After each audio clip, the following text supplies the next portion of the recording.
Hello everyone, welcome to our channel, TJ Comments and Answers.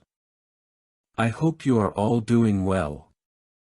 In this video, we are going to prepare for the Congregation Book Study, Learn from the Bible, for the week of September 22nd to 28th. And this week we will study lessons 20 and 21. Let's begin.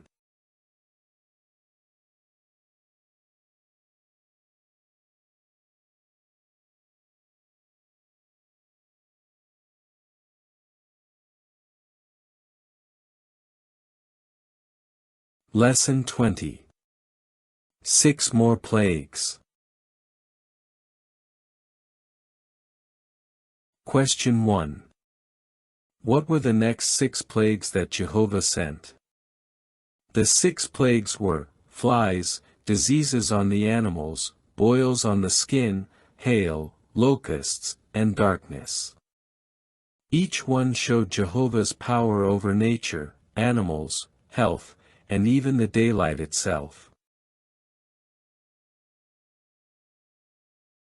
Additional comments. Exodus 8.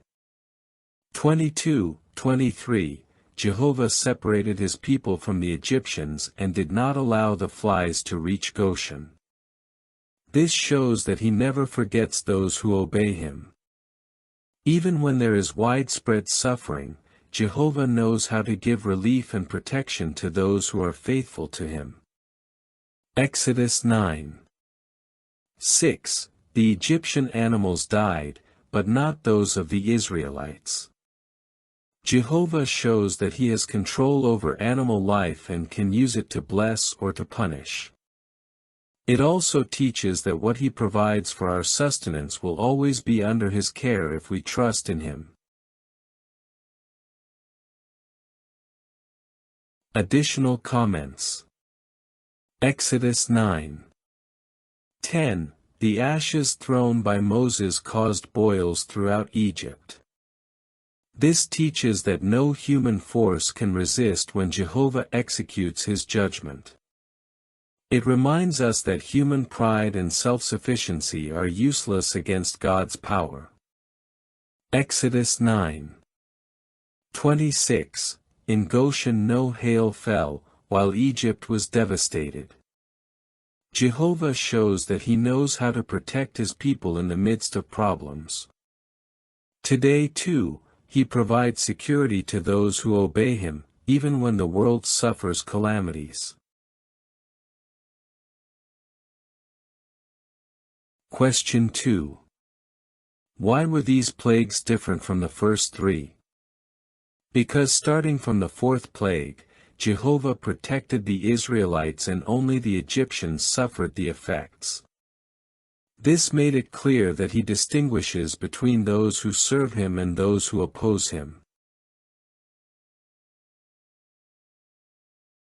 Additional comments. Exodus 10. 15. The locusts ate everything that had survived the storm. Jehovah showed that his power is total and that nothing can stop what he decides to do.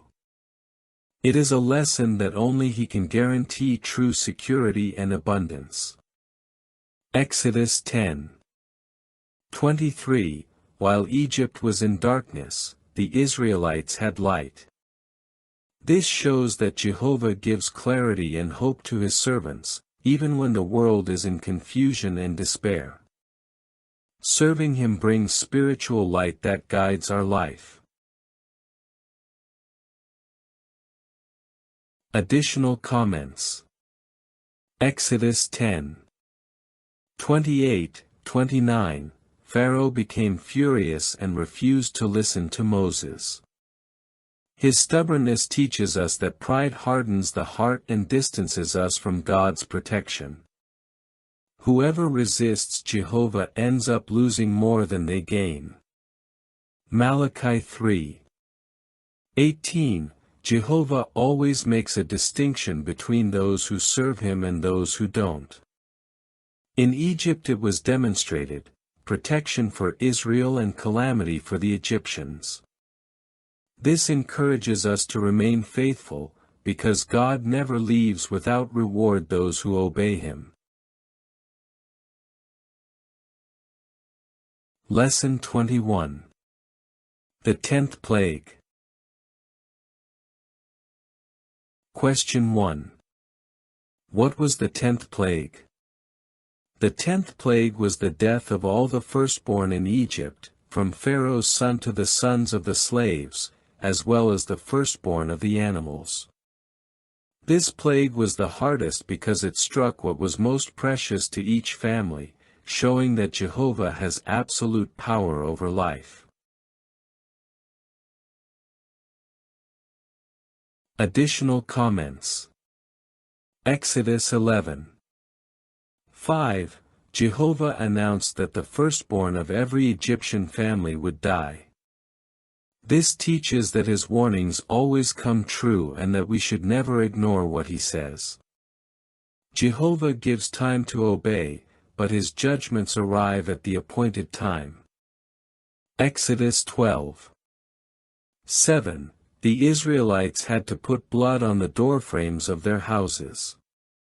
Although it might have seemed like a small detail, their children's lives depended on it. This highlights that obeying Jehovah's instructions precisely always brings blessings. Additional comments. Exodus 12:11. Jehovah asked them to eat dressed and ready to leave. This showed confidence that they would be freed that very night. It reminds us that we must be ready to obey without delay when Jehovah gives direction. Exodus 12:13. The blood of the lamb served as a sign so that the angel would pass over those houses. Jehovah protected those who trusted in that blood. This points to the sacrifice of Christ, whose value protects those who exercise faith in Him. Question 2. What did the Israelites have to do to protect themselves from that plague? Jehovah commanded them to sacrifice a lamb, place its blood on the doorframes, and eat the meat with unleavened bread, ready to leave Egypt. This act was a test of faith and obedience, since trusting in the blood was what guaranteed the lives of their children. Additional comments. Exodus 12:29-30. The death of the firstborn caused a great outcry in Egypt. Pharaoh's stubbornness cost not only him, but his whole people. This shows that disobedience and pride can bring suffering to those around us. Exodus 12:37-38. The Israelites left in an organized way, and many foreigners joined them. The deliverance attracted people who were not Israelites but decided to serve Jehovah. This shows that God accepts anyone who wants to join His people. Additional comments.